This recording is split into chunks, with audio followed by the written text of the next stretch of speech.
Here with ASU men's basketball coach Bobby Hurley. Bobby, just getting started with Big 12 play here. How do you feel about where your team's at right now after a non-conference schedule and really at the start of this new year?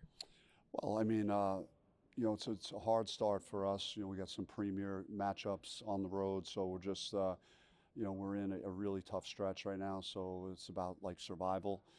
Disappointed, that we didn't get out of the gate great, in terms of winning at home versus Colorado, but being able to come back and beat Kansas State was an uplifting moment for our team. Hopefully, we can build up that. Last season, your first season in the Big 12 conference. So what have you taken into this year to know how to kind of work through this gauntlet of a schedule? Well, I can't speak to every sport, but men's basketball, man, it is a gauntlet, to go through this type of schedule. I think we have 4 teams rated in the top 10 nationally in men's basketball, and we'll see 2 of them this week on the road. So it's really challenging. Every game is an opportunity.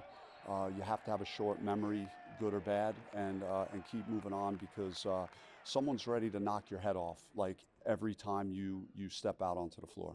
And knowing the physical abilities and size required in this conference kind of affected how you construct this roster. How did you approach constructing this roster, dissecting what you did last season and knowing the personnel you needed this year? Yeah, we tried to focus on just our depth and make sure that we had enough options. Last year we suffered some severe injuries, had a disciplinary action, and then all of a sudden we weren't whole. So trying to get more bodies. We still have sustained some injuries, but we've been able to overcome that, and we have more size around the basket, so we knew how important that was with the physicality of the Big 12.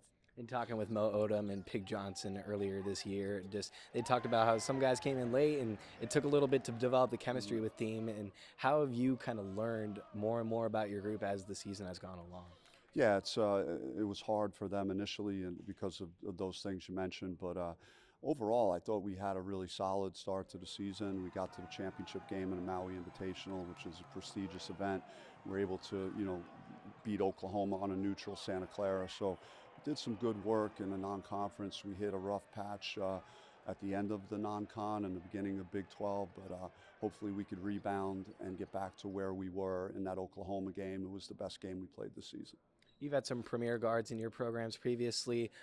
With a character like Mo Odom, how fun has that been to work with him, someone who's a moxie leader and an edge on his shoulder and really tries to take initiative of the group? Yeah, Mo has got a lot of charisma. He plays with a lot of passion, and he's a very good communicator on the floor. He really, good or bad, he's willing to say the tough things and also encourage his teammates. So he's been a great leader. He's played a lot of college basketball, and just glad that I have a guy that really lays it out there on the floor, everything he has. One of the guards, when you think about the ones you've coached through this program, one of the ones that stands out just right behind us, Lou Dort. How cool is it to have him back in town last week and see what he's having done in the NBA, winning an NBA title this past season? Yeah, it just takes so much pride in the opportunity to coach him, and he was a great example of what all my players should strive for. Lou was never handed anything. He did it the hard way, and he built a career for himself in the NBA, and he's one of the best defensive guards playing, winning championships. And so it's special for our guys to see him there and him to be a part of it. It gives them something to strive for. You've talked about how you've really appreciated being able to coach this group and their coachability. What have you really enjoyed about this group so far?